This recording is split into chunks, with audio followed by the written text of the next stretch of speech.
All right, let's take a look at this fun little problem, number 15 and 10.2. We're going to identify a reduced fraction that has this decimal expansion. All right, anytime you have a decimal expansion that has a non-terminating but repeating pattern, it's going to be a rational number, and we can write as a reduced fraction, a ratio of two integers. So this is 0.40444 repeating forever.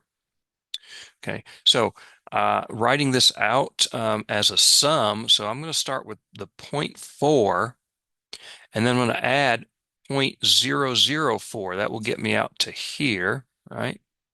And then I'm going to add 0.004. That will add that, 0.00004, right? And so on, right?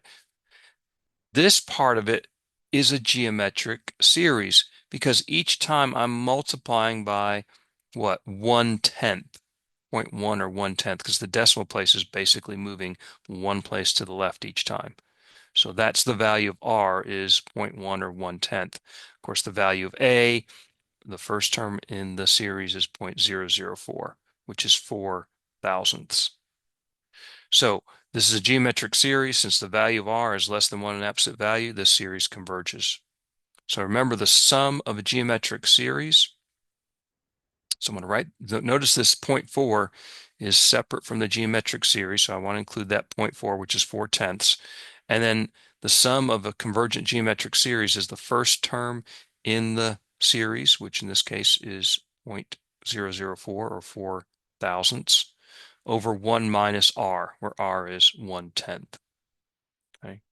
So just a matter of simplifying this because they want this in fraction form. 1 minus 1/10 is 9/10, and then I'm going to multiply by the reciprocal 10/9 here. 4 thousandths simplifies down to 1 over 250. 4/10 is 2/5. Here I can simplify, and I get 1 over 225 for this fraction here. Common denominator is 225, and when I add those two together, I get the sum. Okay, so there's the sum. Now, show you another way. Of course, on the test, I'll probably ask for you to use the geometric series to show that that decimal back here, the original 1, right, is equal to 91 divided by 225. But another way we could do it without geometric series, talked about this before in class, and this is the way we would do it without geometric series. Let x be that number, and let me multiply by 100. Well, that's going to move the decimal place 2 places to the right, so that's 40.4 repeating forever.